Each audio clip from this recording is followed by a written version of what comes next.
केंद्र सरकार कोरोनाचा मुकाबला करण्यात पूर्णपणे अपयशी ठरलं आहे। भाजप शासित राज्यांमध्ये कोरोनाचे रुग्ण दिवसेंदिवस वाढत चालले आहेत। आपलं हे अपयश लपवण्यासाठीच भाजपा धार्मिक कट्टरतेचं राजकारण करत असल्याची घणाघाती टीका मुंबईचे पालकमंत्री असलम शेख यांनी शनिवारी पत्रकार परिषदेदरम्यान केली आहे। असलम शेख पुढे म्हणाले की दिवसागणिक हजारोंच्या संख्येने तरुणी बेरोजगार होत आहेत। उद्योगधंदे बंद पडत चालले आहेत। लघु उद्योजकांवर बेकारीची कुऱ्हाड कोसळली आहे। अर्थव्यवस्था डबघाईला आलेली आहे। नेपाळ, बांगलादेश सारखे देश आपल्या पुढे जाऊ लागलेत। या सर्व मुद्द्यापासून लक्ष विचलित करण्यासाठी भारतीय जनता पार्टीला कधी तिहेरी तलाक, लव जिहाद तर कधी छटपूजा आणि मंदिरं उघडण्यासारख्या मुद्द्यांचा आधार घ्यावा लागतो। कुठलाही देश शेजारील देशाबरोबर शत्रुत्वाचे संबंध ठेवून स्वतःची प्रगती करून घेऊ शकत नाही।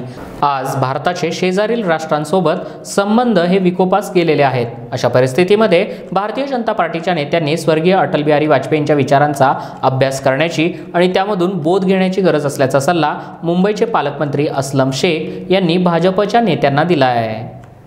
किस चीज से जूझ रहा है, खास करके आपने देखा होगा कि आज लाखों लोग जो है वो कोरोना से पीड़ित है और कहीं ना कहीं जो है वो केंद्र सरकार इसमें विफल हुई है।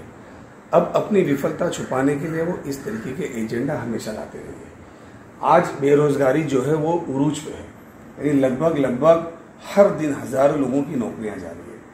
कई इंडस्ट्रियल यूनिट जो हजारों लोगों को नौकरियां देते थे वो बंद पड़ी हुई है या बंद होने जा रही है। आप देख सकते हैं कि जो छोटे छोटे व्यवसाय करने वाले लोग थे वो सारी फैक्ट्रियां बंद हो रही है। इकोनॉमी इतनी बुरी तरह से पिट गई है कि मेरे ख्याल से जो छोटे मोटे देश नेपाल, बांग्लादेश जैसे थे वो भी हमारे से आगे निकल रहे। ये सारी चीजों को छुपाने के लिए, देश का ध्यान भटकाने के लिए, एक दूसरे से लड़ाने के लिए ये इस तरीके से कभी ट्रिपल तलाक लाते, कभी लव जिहाद लाते। मुझे एक ही प्रश्न उनसे पूछना कि कौन सा देश आपस में एक दूसरे में नफरत फैला के तरक्की कर सकता है? कौन सा देश जो पड़ोसी देश जो होते हैं उनके साथ अपने रिश्ते खराब करके आज हिंदुस्तान का ये जो देश है या हिंदुस्तान में जो गवर्नमेंट है, पड़ोस के एक भी जो देश है उनके साथ रिश्ते अच्छे नहीं है। चाहे नेपाल हो, चाहे बर्मा हो, चाहे पाकिस्तान हो, चाहे चाइना हो, जितने भी अपने सराउंडिंग देश हैं उनमें से किसी के साथ भी रिश्ता अच्छा नहीं है। ऐसे में देश कभी मजबूत नहीं हो सकता। मुझे लगता है कि भारतीय जनता पार्टी को अटल बिहारी वाजपेयी जी का भाषण सुनना चाहिए, उनके सोच समझना चाहिए कि देश किस तरीके से मजबूत होता है। इस तरीके से नफरत करके या नफरत फैला के मुझे लगता नहीं देश मजबूत होगा।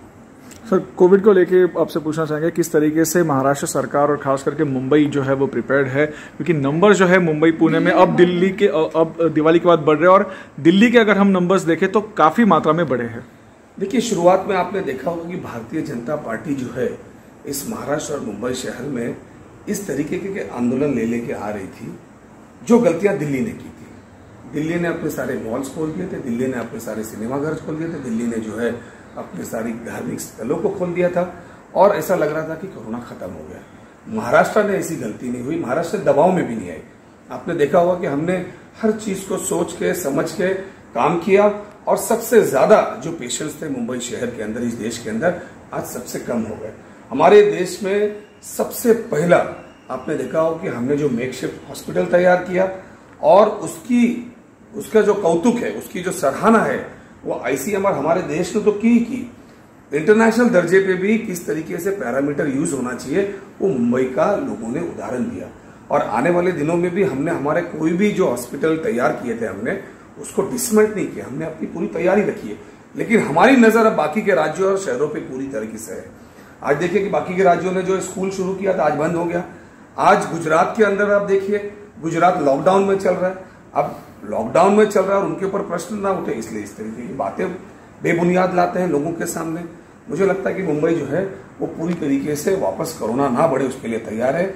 और आप देख सकते हैं कि हमारी जितनी फैसिलिटीज हमने बनाई थी वो उसी तरीके से इंटैक्ट है। सर, पर जो मुंबई दिल्ली ट्रेन होगी या मुंबई दिल्ली विमान सेवा है वो क्या हम सोमवार से बंद करने जाएंगे थोड़ी टाइम के लिए? देखिए, बंद करना है या कौन सी एसओपी लाना है, किस तरीके से काम करना है।